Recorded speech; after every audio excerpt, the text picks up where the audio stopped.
Hi, I'm Bob Tabor with www.learnvisualstudio.net, where I teach beginners the skills that they need to get their first software development job building Windows and web apps at some of the world's best companies as quickly as possible. I've spent quite a bit of time in the past few lessons talking about classes because they're so integral to .NET. In fact, just about everything you do in .NET somehow involves a class. And we talked about the .NET Framework class library, which is just a collection of classes that contains functionality that you can use, but you don't have to worry about writing yourself. You didn't have to create any of that. Microsoft already spent tens of thousands of man-hours writing code, and you can just borrow it. And that was really the purpose of learning more about inheritance in the previous lesson. We said that Microsoft has created the classes in such a way that there's this rich inheritance hierarchy. It's a means of specializing and extending base classes. In some cases, it's beneficial to Microsoft because this allows for code reuse and ease of maintenance. In other cases, it's more beneficial to the end users, you and I, because we can leverage knowledge about, for example, how streams work to all types of specialized stream-based classes for working with file data, network data, database data, and so on. So the .NET Framework class library is composed of a rich set of inheritance between the classes. But because I really want you to understand how the .NET Framework class library was put together and how it works, and most of all, how you can get the most out of it, I want to talk about one final topic related to all this, and that has to do with understanding how code is organized and how to access some code that isn't just added to your project by default. So we're going to talk about namespaces, and we're going to talk about assemblies, and we're going to talk about adding references to external assemblies using the Visual Studio IDE. So what we want to do is create a new project, and it's going to be called Namespaces and Referencing Assemblies. It's kind of a long one.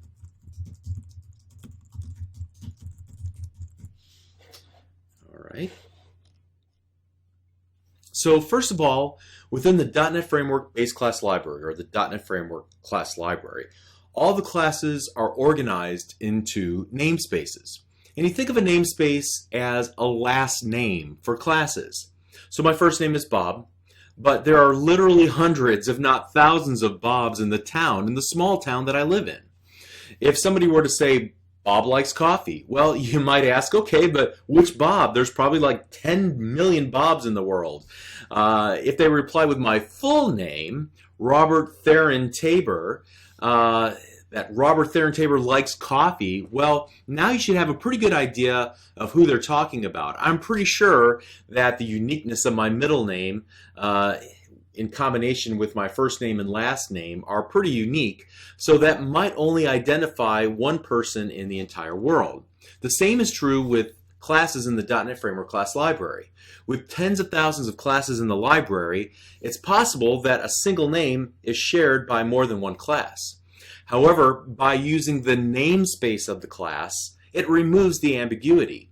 While you might know which version of the class you intended, the C# compiler, as it tries to make sense of your code and tries to create an executable file from all the code that you've written, it tries to resolve any references to the classes that you've used or you've referred to within your code. And we saw that a few lessons ago when I typed in the word stream reader, the Visual Studio IDE let us know that it didn't recognize the class name at all. So when the compiler is confused, it stops immediately. It forces you to explain further what you meant, and we call that a compilation error. So if I wanted to reference the stream reader class, I could do this by using its full name. So system.io.streamreader my stream reader equals new. And so I could do it like that. So system, as you can see here, its full name, system.io.streamreader. The system part is a top-level namespace that many other namespaces and classes belong to.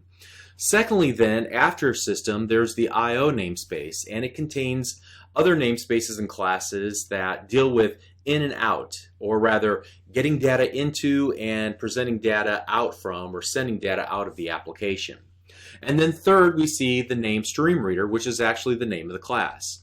So the system.io namespace illustrates that namespaces can, and often do, contain other namespaces. You can use any number of namespaces to keep classes organized and avoid naming collisions. However, the developers at the .NET Framework Class Library realized that too deep of a nesting structure would add complexity. So if you're ever in a position to create libraries of functionality specific to the company that you work for, you want to strive to use as few as necessary in order to help those consuming your code. Again, the creators of the .NET Framework Class Library try to keep it at 2 namespaces, then a class name. Occasionally that extends to 3 namespaces and then a class name. But they try to keep it pretty short overall. So you're looking at this and you might say to yourself, well, wow, that's one really long line of code. I mean, we were able to do it much more succinctly before, right? So how am I supposed to, first of all, memorize all of this? Well, while IntelliSense helps initially, most developers use a simplification. In fact, you've been using this and you may not have already realized it, and that is the using statement. So most developers rely on using statements to shorten the amount of code that they have to write. A using statement provides access to all of the namespaces and classes that belong to it so that you don't have to type it all out. So you're telling the compiler, hey, I'm using these namespaces, so before you complain and tell me that you can't find a given class name, please check these namespaces first. All right, the ones with the using statements there at the very top of this code file, to ensure that the class that I'm referencing in my code belongs to one of them. If you don't see it in there, then you can complain. So that's what we're telling the compiler by using those using statements there at the very top.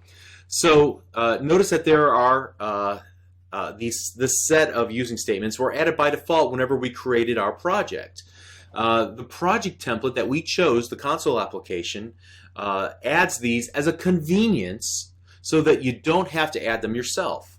Now you could remove the using statements that you know you're not going to need. Like for example, I may know for this particular application I don't need system.collections.generic. I could remove that and there would be no harm done to my application.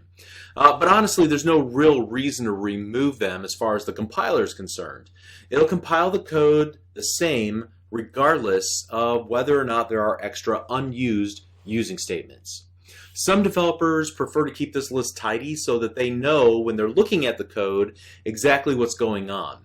So removing unused using statements helps them comprehend the code a little bit better, and so that's usually the course that many professional developers take. You can decide for yourself if that's something you prefer to do once you get more experience. For our purposes in these tiny little applications, it doesn't matter one way or the other. But when we're maintaining a larger code base and we want to be expressive in the code that we're writing, then we might take more time to manicure those using statements at the top of every file. All right, so let's do this. Let's comment out this line of code. We've taken this next step before, but I just want to revisit it in the context of this conversation. So we want to create stream reader, my stream reader equals new stream, stream reader, like so. And the IDE lets us know that it's not able to resolve the name stream reader because we haven't referenced its full name. So we see those little red squiggly lines under the word stream reader. And you know, we've noticed this before. Whenever I put my mouse cursor on that line of code, there's a little glimmer of hope. A blue dash appears underneath the letter S in stream reader, and that means a contextual menu is available. And so there's a couple of ways to invoke this contextual menu. The long way is that I could hover my mouse cursor over that little blue dash. It opens up a little contextual menu glyph, and then when I click down on the down arrow, it actually opens up the menu for me. And you've seen me perform this technique the last time that we attempted to work with the stream reader back in lesson 11 or 12.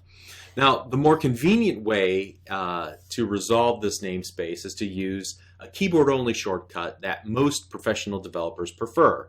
And so using the mouse technique, once you hover over that blue dash, the context menu appears. The very first option is using system.io. If it's not already highlighted, you can use your down and up arrows to actually then press the enter key on the keyboard. So you can see what it did here. It actually added that system.io. But I'm going to remove that, and we're going to take the other tact, which is to actually use the control key on the keyboard and the period, and that will open up the menu as well. So your hands don't have to leave the keyboard. You just can hit control period on the keyboard, and it pops open that little menu, and then I can just choose the up and down arrows, use the enter key on my keyboard, and it accomplishes the exact same thing. Okay. So the control plus period is a better approach because your hands, again, don't have to leave the keyboard. It allows you to stay in flow and continue to work without having to move context back and forth between mouse and keyboard. Okay, so occasionally whenever you attempt to use a class in the framework class library, you'll get an error that says something about there being ambiguity. The reason is that you have two using statements that both happen to have a class with the name that you're trying to use. So in that case, where you have two using statements, and both of those using statements have a class that shares the same name, then when you try to use that class name, you'll get the ambiguity error. What you'll merely have to do in that case is use the full name for the class that you're trying to reference, like we've done here. All right, and that will get your code working again. So one last tip, if you need to look for help on a given class name or a method name, sometimes when you search, you might want to add the entire namespace, like what I have highlighted here. Otherwise, you might be looking at the help for a different version of the class that belongs to another namespace. I've made that mistake before. All right, so before we close this discussion of namespaces, let me point out three basic things. First, every class that you write, whether it's part of the program.cs file or a custom class file or in an ASP.NET web page or a Windows form, it'll all be contained within a namespace. Now, we've glossed over the namespace declaration in the file that we're working with until now. Like, for example, in this project, it's namespaces and referencing assemblies. Where did I hear that namespace name before? Oh yeah, it's the name of the project that we typed in ourselves when we created a new project. So the default namespace will be the name of your project. For simple applications, you may never need to modify or add additional namespaces. Secondly, you can set the default namespace in the project's properties if you want to change what that default namespace is. So what you can do is just right-click on the project name and select the Properties option at the very bottom. And then you can see here on the Application tab on the left, there is a text box called Default Namespace where you can see by default it's set to the name of our project. And so the technique is easy. The reason why you'd want to choose to change it from the default is a little bit more advanced. So for the sake of keeping this topic simple, I'm just going to encourage you to revisit this idea after you're more experienced in software development and you're thinking about things like solutions that have multiple projects, the purpose for each project in the solution leading to a larger application architecture. Okay, those are not things we're going to talk about in this series, but they're definitely pertinent whenever you get out and you're building applications, larger scale applications in larger companies, and that's something that will have to be dealt with a little bit later. All right, and then the third thing that I want to say before we leave the topic of namespaces is that you can create new namespaces for your own code. Again, the technique is really simple, but the reasons why you might choose this are maybe a little bit more advanced from where we're at right now. Again, if you set out to build a large software application and you want to organize your code into namespaces, or organize your code, you'll want to do it using namespaces, and it'll become important to you at that point. We don't want to talk about it for now. Okay, but what we do want to talk about is the next important topic related to code organization, and that is, in an effort to keep the .NET Framework Class Library manageable, the developers broke up all those tens of thousands of classes of code into a few dozen actual files, DLL files. Now, if you had to load one monstrous library of code up into memory every time your application ran, most of these classes, tens of thousands of classes, you're never even going to use in your application, never even going to reference. Then each time you ran a .NET application, it would take up the entire computer's memory, and it would be extremely slow, and they didn't want to do that. So instead, they put related functionality across many different namespaces into a few dozen .NET assemblies, a few of these DLL files. So when you create a new project, the template for that project includes several references. Here we can see them right here. Several references to core assemblies by default. So for example, if I wanted to create a WPF or Windows Presentation Foundation application, and I chose the WPF application template whenever I went File New Project and saw the New Project dialog in Visual Studio, the template would add references to several important assemblies that are required in order to build WPF applications.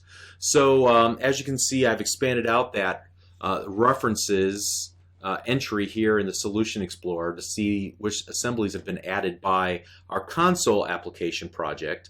And then if you were to click on one of these, for example, just System, you can see in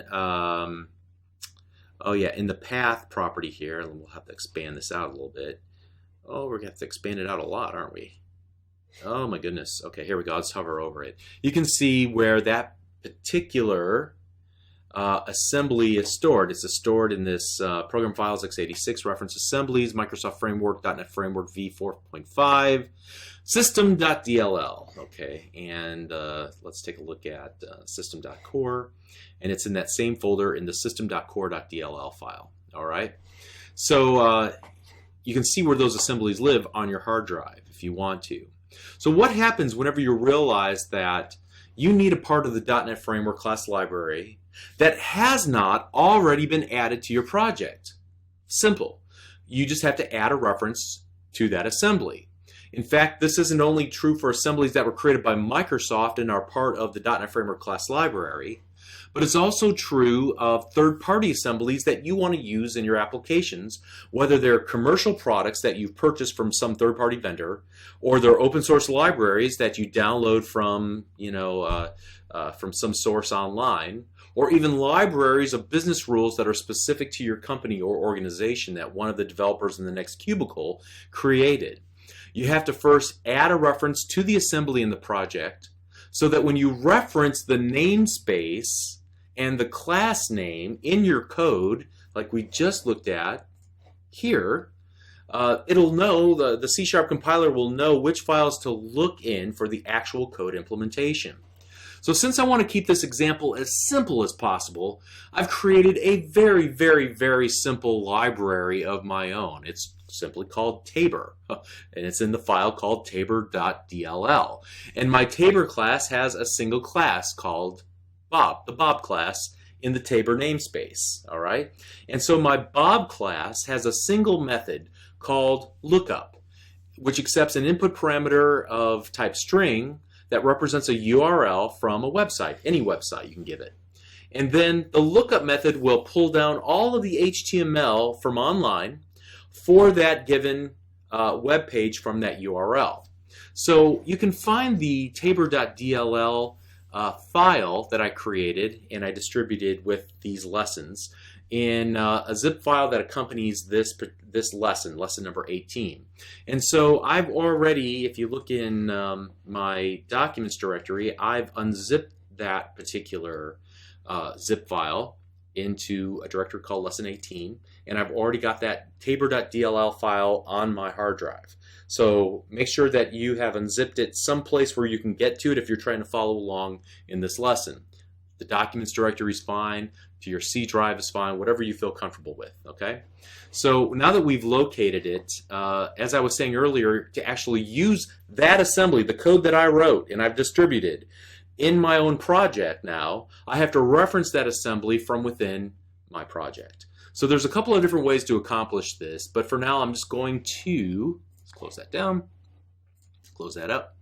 What I'm going to do is I'm going to right-click the project name in the Solution Explorer, and I'm going to click Add, and over here in the submenu I'm going to select Reference. All right, and that'll pop open the Reference Manager dialog. And so notice that there's some tabs along the left-hand side that change the types of assemblies that are displayed there in the main pane. So for example, by default, you're going to see all the assemblies that are available from the .NET Framework class library here. And you can see little check marks next to the ones that are already part of a project. Cool. All right, so since we're referencing a custom assembly that's in the documents directory, What I'm going to do is click the little browse here, and it says there's no items found. So I'll click the browse button at the very bottom of the dialog, and this will pop open another dialog that allows us to select the files to reference. So on the left-hand side, I'm going to look for my documents directory. There you are. And the lesson 18 subfolder. There you are. And here's that tabor.dll file that we're looking for. I'm going to make sure to select it and then click add. And now you can see that it is selected here inside of my reference manager dialog, and I'm going to click the OK button. And now if you take a look at our at the Solution Explorer and go to the very bottom, you can see that we have added a reference to the tabor.dll file that was out on our documents directory. Great. So now that I'm referencing that assembly, I want to use the features of the Tabor assembly, the tabor.bob class, and I'm going to write the following code like so. Here, let me comment this out, and we'll start afresh below it. Here we go. So Bob, oh, can't find Bob. I'm going to hit Control period on my keyboard, and see, it found it using Tabor. I'm going to add that using statement. Now I can do the following. Bob equals new Bob. That's an odd thing to say. So string HTML equals bob.lookup. See, I have one method there. I'm going to give it a URL. So let me give it a URL to my own website, http://www.learnvisualstudio.net. And then what we're going to do is a console.writeLine. And I'm going to give it the HTML string. And then console.readLine. All right, and that's all we'll need to do. And so now what I want to do is go ahead and run the application. Cross my fingers, hope it works. Awesome, it worked. So if I were to scroll up in this window, you can see there's so much content here on that home page that it didn't really easily fit in one viewing, so you have to scroll up and down. But there's just HTML there from the home page of my website. Very cool. And I'll just go ahead and enter to exit that. Great.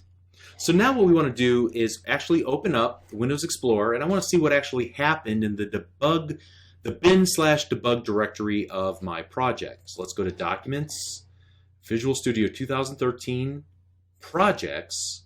I'm going to look for the Namespaces and Referencing Assemblies Solution folder. Then I'm going to look for the Project folder, and then I'm going to look for the Bin folder, and then I'm going to look for the Debug folder. All right, so here we can see that we have our actual application, the .exe assembly, .NET assembly. And then there's a bunch of files that we noted before that are used for Visual Studio, syncing up, debugging features, all that good stuff. But here also we see the tabor.dll file that's added as a result. You can see that the assembly is copied to my output directory, in this case bin.debug, which I'm going to need to distribute with my app whenever it's put on somebody else's computer. So you might be wondering, well then why don't I need to distribute, why didn't it put all the other assemblies in here from the .NET Framework?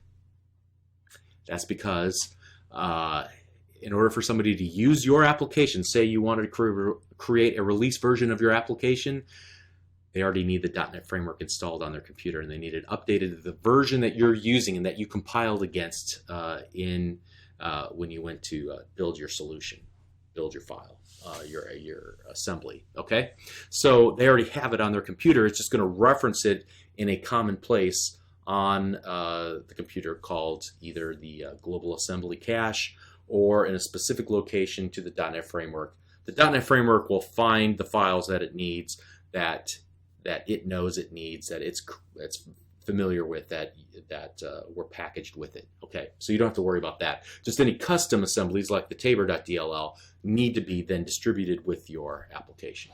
All right, I realize that I just kind of brushed through that last part. It's not all that pertinent for now. It just works. Okay, as long as somebody has the .NET Framework class library and the .NET Framework installed, the runtime installed on their computer.